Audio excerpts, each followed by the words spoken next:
número do voo mesmo? Rápido! Nós conseguimos! Ainda bem que deu certo. O senhor pode colocar a bagagem aqui, por favor? Obrigado.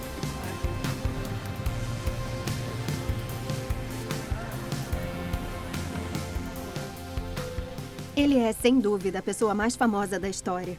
Mais de 2 bilhões de pessoas afirmam segui-lo. Isso é 1/3 da população mundial. Ele está representado na arte e na literatura mais do que qualquer outra figura. A revista Time o chamou de a pessoa mais influente que já viveu. Mas quem é Jesus?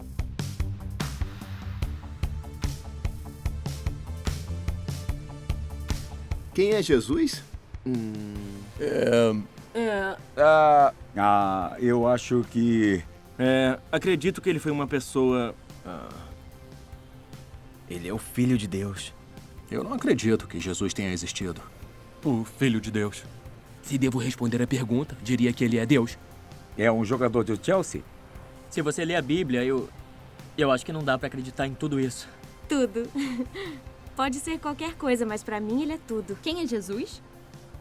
Pra ser sincero, eu não sei. Não sou muito religiosa nem nada disso, então... acho que é um salvador, não sei. Particularmente, acho que Jesus deve ter sido um cara muito legal, que viveu há muito tempo e que deu bons conselhos para as pessoas. E isso perdura até hoje. Durante grande parte da minha vida, eu não fui cristão.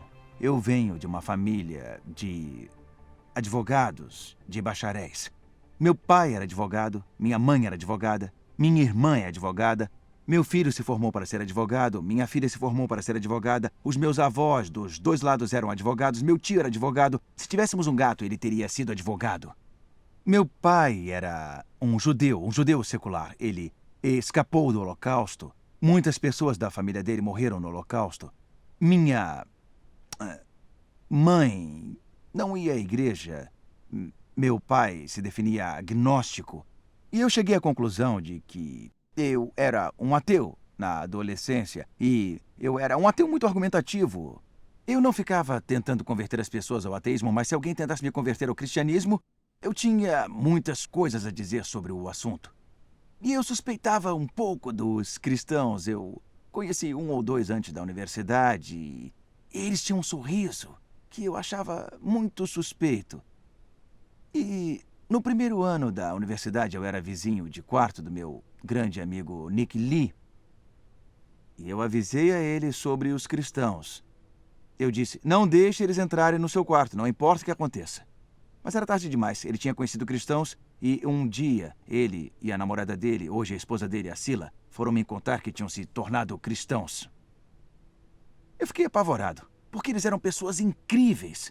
Eu pensei, como posso ajudá-los? Eu não sabia nada sobre o assunto, então pensei que seria melhor investigar. Então eu consegui encontrar uma velha Bíblia e naquela noite eu comecei a ler. Eu comecei pelo início do Novo Testamento. Eu li o Evangelho de Mateus, de Marcos, de Lucas. Eu cheguei na metade do Evangelho de João por volta das 3 da manhã e caí no sono. No dia seguinte eu continuei lendo. Li durante todo aquele dia, todo o dia seguinte, o próximo também. Eu era estudante, então não tinha muito trabalho a fazer. E quando cheguei ao fim do Novo Testamento, eu cheguei à conclusão de que era verdade. Você não pode provar o cristianismo matematicamente, não pode provar cientificamente. A ciência é obviamente muito importante, mas a ciência responde a outro tipo de perguntas. A ciência responde às perguntas quando e como esse mundo passou a existir. Mas ela não pode responder quem e por quê. Vamos supor que eu tivesse um bolo aqui, feito por mim, e que eu o desse para um cientista. O cientista seria capaz de dizer como o bolo foi feito. Ele poderia ser capaz de dizer quando foi feito. Mas só eu poderia dizer quem o fez e por que ele foi feito. Só o criador do bolo pode dizer isso. Só eu posso dizer, eu fiz este bolo. E também posso dizer por que eu fiz o bolo. Acontece a mesma coisa com o universo. Somente o Criador pode revelar quem fez este mundo e por que ele foi feito. E a alegação do cristianismo é que o Criador fez isso. Ele se revelou. E ele se revelou a si mesmo na pessoa de Jesus. E a evidência não é uma evidência científica. Este não é o tipo de evidência, mas é uma evidência histórica. Quando eu era advogado, nos baseávamos nessas evidências. Nos baseávamos nas evidências históricas que apresentávamos para o júri. São coisas que aconteceram no passado, nós não estávamos lá. Então, cada vez que um júri dá um veredicto, é um passo de fé baseado em evidências. Eu, particularmente, não poderia ser cristão se eu não acreditasse que há evidências. Eu não daria simplesmente um tiro no escuro. Para mim, a fé em Jesus é um passo de fé com base em boas evidências históricas. Por que começar com o Jesus? Você pode se perguntar. Eu nem acreditava que existia um Deus, mas passei a acreditar em Deus através de Jesus, porque a ressurreição de Jesus sugere fortemente que este mundo tem um Criador e que esse Criador deve ser visto através da lente que é Jesus. Acredita-se que Jesus de Nazaré andou por estas ruas cerca de 2000 anos atrás. Mas há alguma evidência de que ele existiu? Na verdade, há várias evidências. Nenhum historiador sério negaria que Jesus existiu. Os historiadores romanos Tácito e Suetônio escreveram sobre Jesus. Até o historiador judeu do primeiro século, Joséfo, descreveu Jesus como um executor de obras maravilhosas. E depois ele descreve a crucificação e a ressurreição alegada. Portanto, há evidências fora do Novo Testamento para a existência de Jesus, mas a maior parte das evidências vem de dentro do Novo Testamento. E às vezes algumas pessoas dizem que o Novo Testamento foi escrito tanto tempo atrás. Como podemos saber que o que foi escrito não foi alterado ao longo dos anos? A resposta é que nós sabemos por causa de uma ciência chamada crítica textual. A crítica textual avalia as cópias mais antigas dos textos que estão disponíveis hoje e considera o intervalo de tempo entre o documento original e a cópia mais antiga. E, basicamente, quanto mais manuscritos tivermos e quanto mais antigos forem, mais certeza temos sobre o original. Então, vamos comparar a Bíblia a outros textos da história antiga, aqueles que são amplamente utilizados em escolas e universidades. Vamos analisar os historiadores gregos como Heródoto e Tucídides, do século V a.C. Mas as cópias mais antigas desses manuscritos que temos datam de 890, ou seja, um intervalo de 1.300 anos, e ainda assim temos apenas 8 cópias desses manuscritos para começar. Temos também o historiador romano Tácito. Há uma diferença de 1000 anos entre a publicação do seu livro e o primeiro manuscrito, e só existem 20 cópias. Outro clássico, Guerra Gálica de César. Há 950 anos entre a publicação do livro e a primeira cópia do manuscrito, e mesmo assim só existem 9 ou 10 cópias desses manuscritos. Novamente, com a famosa história de Roma de Lívio, há um intervalo de 900 anos entre a redação do livro e o primeiro manuscrito, e só existem 20 cópias deste. Mas quando se trata do Novo Testamento, é muito diferente. O Novo Testamento foi escrito entre os anos 40 e 100 DC, e temos evidência de manuscritos que, de fato, podem ser do ano 130 DC. E existem mais de 5.300 manuscritos gregos. Como também existem mais de 10.000 traduções ao latim, além de 9.300 outras traduções. Então podemos ter bastante certeza da precisão, da autenticidade e da integridade das escrituras do Novo Testamento que chegaram até nós hoje. O que é extraordinário sobre a Bíblia é que há uma distância cronológica muito curta entre os eventos descritos e os primeiros manuscritos. Os estudiosos da Bíblia estão numa posição privilegiada para poder revisar os fatos e assim averiguar que são muito mais confiáveis do que alguns dos exemplos já citados. E como estudioso, fico feliz em dizer que confio na Bíblia, que a levo muito a sério e é o meu fundamento. O professor F.J.A. Hort, um dos maiores estudiosos na área da crítica textual, concluiu que, pela variedade e extensão das evidências em que se assenta, o texto do Novo Testamento é incomparavelmente único frente aos escritos antigos em prosa. E nenhum historiador secular discordaria dessa conclusão. Então sabemos pelas evidências dentro e fora do Novo Testamento que Jesus existiu. Mas quem era ele? Bom, nós sabemos que era um ser humano. tinha um corpo humano. Ele comia, bebia, suava, se cansava, sofria dor. E tinha emoções humanas, amor, alegria, tristeza e experiências humanas. Teve a experiência de crescer em uma família, de ser educado, de ter um emprego, de ser tentado. E passou por aflições, sofrimentos, torturas e até mesmo pela morte. Muitos hoje poderiam dizer, está bem, era um ser humano, mas apenas um ser humano. Talvez fosse um grande mestre religioso, mas só isso. Outros poderiam dizer, era muito mais do que isso. Bono, o vocalista da banda U2, disse: "Eu acho que você não teria muita razão ao dizer que ele era um grande pensador ou filósofo, porque na verdade ele vivia dizendo que era o Messias, e por isso foi crucificado. Foi crucificado porque disse que era o Filho de Deus. Então, na minha opinião, ou era filho de Deus ou era um maluco. E eu acho difícil de aceitar que milhões de pessoas, metade dos habitantes da Terra, por quase 2000 anos, tenham sentido suas vidas tocadas e inspiradas por um maluco. Eu não acredito nisso." E depois disse: "Eu creio que Jesus era o Filho de Deus." Que evidência existe para sugerir que Jesus era mais do que apenas um grande mestre religioso? Este argumento tem duas partes. A primeira é: o que Jesus pensava sobre si mesmo? Porque se ele não se considerava Deus, é o fim do argumento. Mas se ele se considerava, a segunda parte do argumento é: e ele estava certo? Então, o que Jesus disse sobre si mesmo? A primeira parte da evidência é o fato de que seu ensinamento era centrado em si mesmo. A maioria dos grandes mestres religiosos não apontavam para si mesmos, diziam: não olhe para mim, olhe para Deus. Jesus, que personificava a humildade, ao apontar para Deus, apontava para si mesmo. Dizia: olhe para mim, venha a mim. Já falamos sobre esta busca por significado e propósito, aquela sensação de fome espiritual, como se as coisas não nos satisfizessem. Jesus disse: eu sou o pão da vida. Eu sou o único que pode satisfazer essa fome espiritual. Os vícios são um grande problema na nossa sociedade. Jesus disse: se o Filho, em outras palavras, se ele próprio vos libertar, vocês de fato serão livres. Também há outras coisas que nos afetam: preocupação, ansiedade, culpa, medo.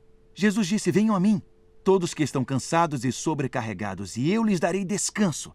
Ele disse: quem recebe vocês, recebe a mim. E quem me recebe, recebe aquele que me enviou. Quem me vê, vê o Pai.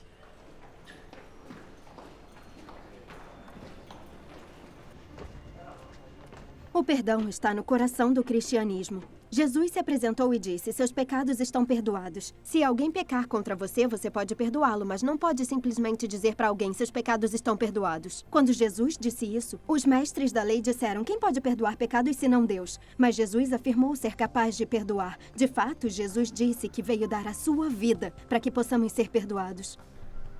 Uma das declarações mais diretas feitas por Jesus está registrada no Evangelho de João, capítulo 10, versículo 30. Jesus disse: eu e o Pai somos um. Mas uma declaração como esta foi vista pelos líderes religiosos como uma blasfêmia. Era igual a dizer que ele era Deus, e o castigo para isso era o apedrejamento até a morte. Alguns até chegaram a pegar pedras. E então Jesus disse: eu lhes mostrei muitos milagres do meu Pai. Por qual deles querem me apedrejar? Não vamos apedrejá-lo por nenhuma boa obra, mas pela blasfêmia, responderam. Porque você, um simples homem, se apresenta como Deus. Eu acho que quando vemos todas essas evidências, fica claro que Jesus fez esta declaração. É uma declaração surpreendente. E uma afirmação como esta precisa ser examinada. Se você pensar bem, existem apenas 3 possibilidades. Não era verdade? E Jesus sabia muito bem que não era verdade. Neste caso, ele era uma fraude. Ou não era verdade e ele não percebia e realmente achava que era o Filho de Deus. Neste caso, ele era deslumbrado. Diríamos até que era louco. Mas, logicamente, só há uma outra possibilidade, que era verdade. E ele está dizendo a verdade. C.S. Lewis, professor de Cambridge, mais conhecido por ser o autor das Crônicas de Nárnia, explicou desta forma: um homem meramente humano que dissesse o tipo de coisas que Jesus diz não seria um grande mestre da moral. Seria um louco, ou seria o próprio diabo. Você deve fazer sua escolha. Ou este homem foi e é o Filho de Deus, ou era um louco ou coisa pior. Mas não inventemos um conceito simplório de que ele foi apenas um grande mestre. Ele não deixou esta opção aberta. Não era a intenção dele. Jesus tinha razão no que dizia sobre si mesmo. Que evidências apoiam a sua afirmação? A primeira evidência são seus ensinamentos. Grande parte do Novo Testamento registra numerosas ocasiões nas quais a multidão se reunia para ouvi-lo. Em uma dessas ocasiões, em uma montanha assim, mais de 5.000 pessoas se reuniram para ouvir os ensinamentos de Jesus. O Sermão da Montanha é amplamente reconhecido como o maior ensinamento de todos os tempos. Os ensinamentos de Jesus são a base de toda a nossa civilização. Muitas das nossas leis se basearam originalmente nos ensinamentos de Jesus. Ame o seu próximo como a si mesmo. Como vocês querem que os outros lhes façam, façam também vocês a eles. E este totalmente revolucionário. Amem seus inimigos. De fato, avançamos em todos os campos da ciência e da tecnologia, mas em 2000 anos, ninguém nunca conseguiu melhorar os ensinamentos morais de Jesus. São as maiores palavras já faladas. São o tipo de palavras que apenas Deus pode falar. Outra coisa que marcou a vida de Jesus foi o seu amor pelos marginalizados, alimentando famintos, curando enfermos. Seu caráter impressionou milhões que não se consideram cristãos. A revista Time o chamou de o símbolo mais representativo de pureza, abnegação e amor na história da humanidade ocidental. Era uma pessoa que nem mesmo seus inimigos conseguiam acusá-lo de alguma falha e seus amigos diziam que não tinha pecado. Dizem que o nosso caráter só é realmente testado quando estamos sob pressão ou sentindo dor. E quando Jesus estava sendo torturado, ele disse: Pai, perdoa-lhes, pois não sabem o que fazem. Outra evidência é o cumprimento das profecias do Antigo Testamento. Ninguém mais na história teve toda uma coleção de livros escritos sobre si, antes mesmo de nascer. Jesus cumpriu mais de 300 profecias do Antigo Testamento. 29 delas em um único dia. Claro, podem sugerir que ele era uma espécie de vigarista inteligente que queria deliberadamente enganar as pessoas, que ele teria lido todas as profecias e pensado: muito bem, eu vou me dedicar a cumprir todas elas na minha vida. O problema dessa teoria, em primeiro lugar, é a enorme quantidade delas. E depois o fato de que, humanamente falando, ele não tinha controle sobre muitas delas. Havia profecias sobre a maneira exata de sua morte, o local de seu sepultamento, até sobre o local de seu nascimento. Um vigarista inteligente poderia até dizer: ah, meu Deus, devia ter nascido em Belém, mas tarde demais. E agora, a nossa última evidência. Sua vitória sobre a morte. A ressurreição física de Jesus é a pedra angular do cristianismo. E isso é relevante para cada um de nós, porque todos nós vamos morrer. É um fato definitivo, morremos todos. Você vai ao funeral e o caixão é colocado em um buraco. Parece ser realmente o fim. E é, a menos que Jesus tenha morrido, sido sepultado e depois tenha ressuscitado. Neste caso, a morte foi vencida. Mas isso é apenas uma ilusão?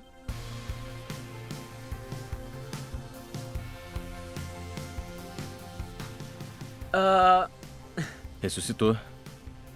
Foi o que me ensinaram. Eu não sei, eu não posso dizer nem que sim, nem que não. Sim, eu acredito que Jesus ressuscitou. Como homem da ciência, eu acho que isso é uma coisa impossível. Acredito que sim. Não. Sim, acredito. Eu definitivamente não acredito que Jesus tenha ressuscitado. Eu acho que ele não ressuscitou. Não. Jesus não voltou dos mortos. Isso é ridículo. Olha, pode ser só uma metáfora, né? Sei lá, uma experiência psicodélica. Claro que ressuscitou. Eu acredito nisso, 100%. O relacionamento que eu tenho com ele é prova suficiente. Eu não tenho certeza, eu nunca parei pra pensar. Eu não sei não. Eu não sei. Há 4 evidências da ressurreição. A primeira é a ausência de Jesus do túmulo. Ninguém nunca explicou satisfatoriamente como o corpo de Jesus não estava no túmulo no primeiro dia da Páscoa. As pessoas inventaram todo tipo de explicações. Por exemplo, talvez as autoridades tenham roubado o corpo. Neste caso, por que não o mostraram quando as pessoas começaram a dizer que Jesus tinha ressuscitado? Dizem que talvez ladrões tenham roubado o corpo. Mas quando os discípulos ouviram que Jesus tinha sido visto, correram para o túmulo e descobriram que o túmulo não estava vazio. Dentro dele estavam as mortalhas que tinham envolvido seu corpo. A única coisa valiosa que um ladrão poderia ter roubado ainda estava lá. As mortalhas tinham caído como o casulo cai de uma lagarta quando a borboleta emerge. E o pano que tinha sido colocado em torno da cabeça de Jesus tinha sido dobrado e colocado em um lugar diferente. Quando viram aquilo, acreditaram. A segunda evidência foi sua aparição aos discípulos. Jesus foi visto em mais de 11 ocasiões. E em uma delas foi visto por um grupo de 500 pessoas. As pessoas dizem, pode ter sido uma alucinação. As alucinações ocorrem em pessoas muito tensas, muito nervosas, altamente imaginativas ou doentes, ou sob efeito de drogas. Os discípulos não se encaixam em nenhuma dessas categorias. Havia céticos como Tomé. Havia pescadores. Havia coletores de impostos, e coletores de impostos não alucinam. A terceira evidência é a transformação que vemos nos discípulos. Eles formavam um grupo humano desapontado, desiludido porque seu líder havia morrido, mas de repente vemos eles transformados. Começaram a dizer, nós vimos Jesus, ele está vivo, e saíram contando isso para todo mundo. E depois disso, praticamente todos eles foram assassinados, crucificados, torturados e degolados por causa do que eles acreditavam. Era só terem enganado as pessoas e dizerem, não era verdade. Mas nunca fizeram isso, porque sabiam que era verdade. A ressurreição transformou as suas vidas e, como resultado, este movimento extraordinário se espalhou ao redor do mundo conhecido. E é um movimento sem precedentes na história da humanidade. E a quarta acontece ainda hoje. Existem hoje mais de 2,3 bilhões de cristãos em todo o mundo, de todas as etnias, continentes, nacionalidades, situação econômica, social e intelectual. Todos falam sobre um encontro com o Cristo ressuscitado. O que devemos pensar de Jesus? Acho que está claro que Jesus realmente afirmou ser um homem cuja identidade era Deus. E quando olhamos para a evidência de seu ensinamento, sua vida, seu caráter, o cumprimento das profecias e a sua ressurreição, dizer que era louco ou que era uma fraude parece absurdo, ilógico e, na verdade, impensável. Por outro lado, temos a evidência mais sólida que existe para garantir que o que Jesus disse sobre si mesmo era verdade. Então, quando avaliei as evidências, quando li o Novo Testamento, cheguei à conclusão de que era verdade.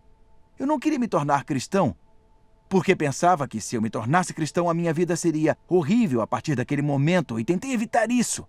Pensei, serei cristão quando eu estiver no meu leito de morte. Mas percebi que isso não seria intelectualmente honesto. Então, com muita relutância, eu disse, tudo bem, sim. E naquele momento, ainda me lembro daquele momento claramente, a certeza saiu daqui, da minha cabeça, da minha convicção de que era verdade, e veio para meu coração. Tive uma experiência de relacionamento com Jesus. E encontrei o que, pensando bem, inconscientemente passei a vida inteira procurando. Alguma coisa que desse sentido e propósito para a minha vida. E este era o último lugar no mundo onde eu imaginava que ia encontrar isso. Mas, naquele momento, eu descobri que o que Jesus disse era verdade. E Jesus disse, eu vim para que tenham vida e a tenham plenamente. Realmente é verdade que Deus se revelou a si mesmo em Jesus. Jesus é realmente quem dizia ser. Jesus realmente ressuscitou. Há esperança para além desta vida. Há esperança para esta vida. Agora mesmo, nesta vida, em um encontro com Jesus, encontramos vida e vida em abundância.